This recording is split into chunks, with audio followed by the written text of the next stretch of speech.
Compulsive chatting disorder atau gangguan perselingkuhan.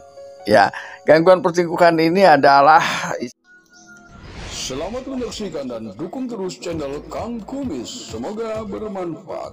Assalamualaikum warahmatullahi wabarakatuh. Kembali lagi bersama saya Kang Kumis. Pada kesempatan kali ini Kang Kumis ingin berbicara mengenai penyebab utama istri selingkuh ya. Ini sebetulnya adalah hal yang memang kurang disadari oleh beberapa orang yang suka melakukan perselingkuhan. Nah, ini sebetulnya kita akan gali lebih dalam, artinya apa sih sebetulnya yang menyebabkan seseorang ini berselingkuh. Ini entah pria, entah itu wanita, sebetulnya mungkin memiliki kesamaan penyebab yang paling utama. Nah, namun tidak lupa Kang Kumis juga mengucapkan selamat datang kembali di channel Kang Kumis, channel yang tidak pernah bosan membahas seputar kehidupan rumah tangga. Dan juga tidak lupa Kang Kumis mengingatkan, silahkan sahabat semua subscribe, like, dan komen di channel Kang Kumis agar sahabat semua tidak ketinggalan informasi terbarunya. Banyak perdebatan tentang apakah selingkuh itu penyakit atau bukan, atau memang ada penyebab lainnya. Namun pada kenyataannya terjadi kondisi yang dikenal dengan compulsive chatting disorder atau gangguan perselingkuhan. Ya, gangguan perselingkuhan ini adalah istilah yang tidak resmi ya. Gangguan perselingkuhan. Gangguan perselingkuhan ini adalah istilah tidak resmi untuk menggambarkan perselingkuhan yang memang betul-betul secara kronis terjadi. Ya, orang dengan gangguan tersebut akan selalu berselingkuh saat terlihat hubungan asmaranya dengan orang lain ya, atau dengan pasangan sendiri ya. Meski disebut sebagai gangguan selingkuhan, ya ini gangguan khusus ya sebetulnya ya.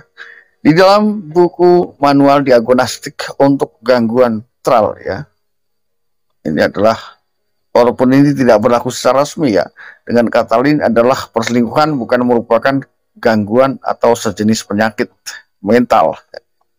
Beberapa ahli mengategorikan perilaku tersebut sebagai gejala yang disebabkan oleh penyakit tertentu. Beberapa gangguan kesehatan yang memicu penderitaannya memiliki keinginan berselingkuh, antara lain ini ada 4 poin ya, yang tentunya perlu kita ketahui sama-sama.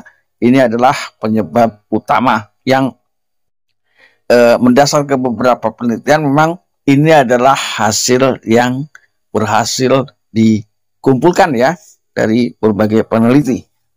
Yang pertama adalah gangguan kepribadian ambang ya. Lalu kemudian yang kedua adalah gangguan kepribadian secara narsistik, gangguan hiperseksual, penggunaan zat tertentu. Yang dimaksud dengan gangguan kepribadian secara ambang adalah ketika terjadi sesuatu terhadap kehidupan rumah tangganya, ini ia selalu dengan melampiaskan dengan perselingkuhan. Artinya dia menganggap bahwa hanya dengan cara itulah ia dapat move on kembali. Nah, ini kan tentunya adalah hal yang pada akhirnya di sini menganggap sebagai penyimpangan kepribadian lah ya, sebagai penyimpangan perilaku yang memang tidak lazim, tapi memang pada kenyataannya itulah yang banyak terjadi ya. Jadi setiap ada permasalahan ia selalu melakukan perselingkuhan ya. Lalu kemudian gangguan kepribadian secara narsistik. Ini adalah hal yang sulit dibendung ya ketika saudara bicara mengenai hal yang bersifat narsistik. Narsistik ini adalah hal-hal yang terjadi itu orang yang tidak pernah mau disalahkan ya. Jadi ia selalu mementingkan diri sendiri, masa bodoh dengan perasaan pasangan. Artinya dengan apa yang ia lakukan, yang penting ia sudah merasa enjoy ya. Lalu yang ketiga adalah gangguan hiperseksual. Hiperseksual ini adalah jadi kelainan seksual ya. Artinya di sini memiliki hasrat seksual yang tak kunjung reda. Jadi dia merasakan ada gangguan-gangguan lain yang dirasakan seperti kepala pusing, lalu kemudian banyak hal ya. Jadi ketika tidak melakukan itu, hawa atau perasaannya itu selalu merasakan hal yang emosi lah ya, gampang marah ketika ia telat ya, atau ketika dia ada hasrat tidak segera melakukannya ya. Ini adalah hal-hal yang memang perlu kita pahami, dan pada kenyataannya memang hiperseksual itu memang ada ya. Lalu kemudian penggunaan gangguan dari penggunaan zat-zat tertentu ya. Di sini tentunya adalah tidak perlu saya sebutkan ya, zat-zat tertentu adalah bisa jadi zat-zat yang memang terlarang. Ini juga berpengaruh kepada sifat-sifat yang akhirnya gemar melakukan kegiatan atau aktivitas seksual yang tidak terukur ya. Kemudian terjadi juga pelanggaran komitmen ya.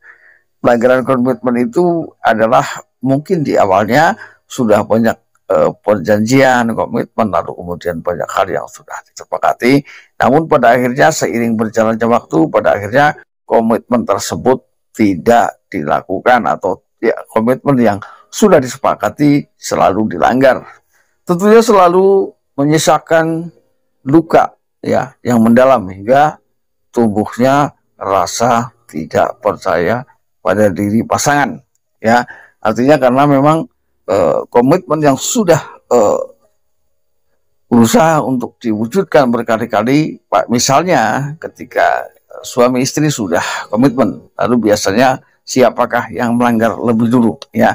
Ketika suami atau istri yang melanggar lebih dulu, biasanya yang sudah merasa bahwa komitmennya diabaikan, pada akhirnya jadi dua-duanya bisa jadi berselingkuh. Karena perselingkuhan terjadi juga karena bisa jadi adanya faktor balas dendam ya. Jadi ketika sahabat semua bertanya gangguan perselingkuhan yang utama itu apa saja sih? Ya, yaitu gangguan kepribadian ya, yang bersifat ambang, lalu kemudian gangguan kepribadian narsistik, gangguan hiperseksual, gangguan penggunaan zat tertentu, dan juga adanya kegagalan dalam mengikat sebuah komitmen. Ini adalah biasanya menjadi penyebab-penyebab yang paling utama ya, kenapa seseorang ini berselingkuh.